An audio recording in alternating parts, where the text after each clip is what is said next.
This is the exact editing breakdown of a spec ad I created for a fintech company called Bamboo. But before we get into that, some context. So on a random day, I was going through my Instagram feed and I saw this particular ad, and this was my exact reaction. Damn! Basically, I was just fascinated by the way the video came out, the dynamics of motion graphics, and the way the editor still delivered the message in an abstract, fun, cool way. Now let's be honest, motion graphic videos are somewhat quoted, and whenever I watch videos like this, my first thought is always how the editor or the graphic artist was able to come up with something like this. So if you're a motion graphic artist, please enlighten us on your thought process, because I see next level visual showing, I see conceptuality, I see art, and due to my interest, there was only one reasonable action I could take, and that was to try to recreate this ad in any way I can. Now I have this theory that you can't exactly edit the way another editor can, or at least that theory applies to myself. But what I'm trying to say is I can't exactly edit the way another editor can. I can achieve a close result, but not exactly.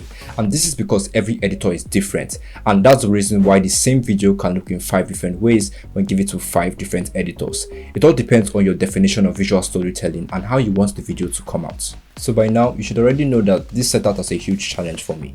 Not only is this video highly powered by motion graphics, but I have to ensure that I recreate something that looks exactly like it or close to it. So the first thing I needed to do was to analyze and break down the entire video to kind of know all the scenes that went into it. This required me to watch the video over and over again, back to back, to not only figure out how I was going to recreate this, but to also pay attention to the pacing and rhythm with music. The ability to break down how a video was made is an important skill, and is something I feel every editor should learn. After analyzing the video, I broke the video down into 7 scenes. Some scenes were more complex than the others, but we still had to find a way to recreate it. And before we go any further into the video, I have to mention that this isn't going to be a step-by-step tutorial. It's not a how-to-do tutorial, but I'll be sharing my editing timeline, showing you what I did in each scene and how I was able to recreate it, and also explaining certain stuff that might just help you out in your editing journey. So with that said, let's get into the video. Okay, so we have 7 scenes in this video, and quickly, let's go over them. The first scene shows the company logo and a leaf animation that kind of clones itself into 2. It's basically the company's logo animation. Then it zooms backward to create a seamless transition to the next scene. The second scene shows a minimal cube that grows medium big and duplicates into 2, showing the treasury bill text. At this point, I didn't know how I was going to recreate that. It also transitioned to the third scene, which basically shows an iPhone mockup with some information about treasury bills displaying on the screen.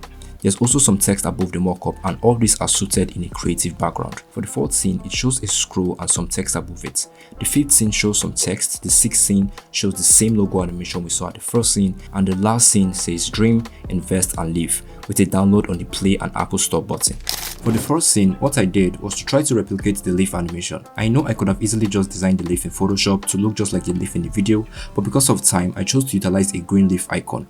And I basically just made a keyframe animation for where I wanted it to stop and how I wanted it to come in. And for those who don't know what a keyframe animation is, let me explain. A keyframe animation is a way to create motion or change over time in a video. Imagine you have a picture of a car and you want it to move across the screen from left to right. You can set a keyframe at the start where the car is on the left and another keyframe at the end when the car is on the right. The software then automatically fills in the motion between these 2 points, making it look as if the car was driving across the screen. This technique can be used to animate various properties like position, size, rotation, or even color. Make sense? Now let's get back to the video. This involved me adding a transform effect to my leaf clip and tweaking the position settings and the rotation settings. To make it duplicate into 2, I duplicated the first leaf layer, deleted the initial keyframe animation it had, and created another keyframe animation to slightly adjust the position and the rotation whilst being still. Then, after nesting all the leaf clips together, I added the transform effect and created a keyframe animation in the scale properties so it could scale down properly and result to a seamless transition to the next scene. For the second scene, I made a keyframe animation for the cube's position, scale and rotation properties. I was trying to follow the same movement as seen in the video, so I made the first cube start small and grow big, and as it was approaching the screen level, I placed another cube layer with different keyframe animations in the position, scale and rotation to create a clone illusion. Keyframe animations are really powerful, so learning how to use them might just give you an edge over so many editors out there, and it might just come in handy. I also made the text look as if it was hiding beneath the cubes, whereas it was placed at the exact moment where the 2 cubes were about to go to different sides. You will notice that I also did a keyframe animation for the scale properties. The beta icon is just a square shape with text, and it comes with this illusion that it came out of nowhere. I was able to achieve that illusion by just animating the position from bottom to middle and used a crop effect to hide how it came into play. The transition to the next scene was just a max expansion animation.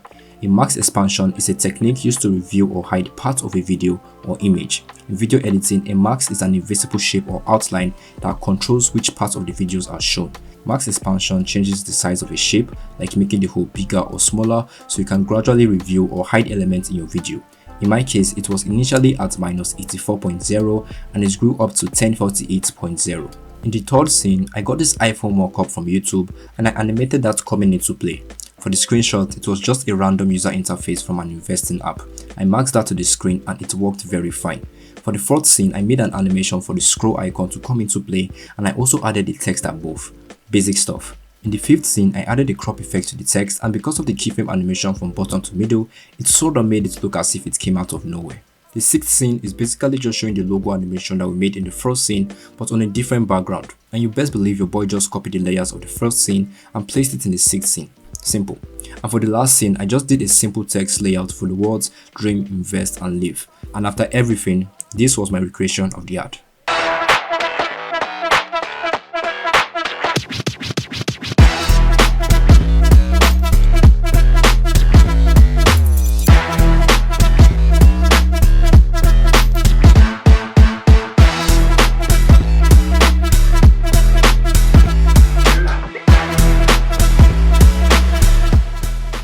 Now it's quite similar, almost look the same, but it's still different, and you will notice there were different variations in some scenes. But am I happy? Yes. Am I excited? Yes. And that's because this was something that looked too challenging and it almost threw me off balance. But I believe as editors and as creatives in general, it's important for us to learn new things, to play in different fields, and to challenge ourselves to create projects that may seem way daunting.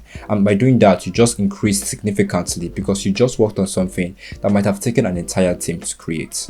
Again, the thing with spec work is to test your skills, try something new, reinvent someone's approach, and try to get the brand's attention. And getting the brand attention might not always happen, but in our case, Bamboo acknowledged the video and it made me feel on top of the world. That's it for this video, guys. In as much as this wasn't a step-by-step tutorial, I really hope you learned something, I really hope you gained something, and I really hope you got the push to try out your skill in that next project. Who knows, that dream company might just see it, but they won't see it if you don't try at all. And also, if you want me to create a step-by-step tutorial on how to create something like this, do let me know in the comments below. Anyways, thank you so much for watching, and as always, make sure you don't miss the next one.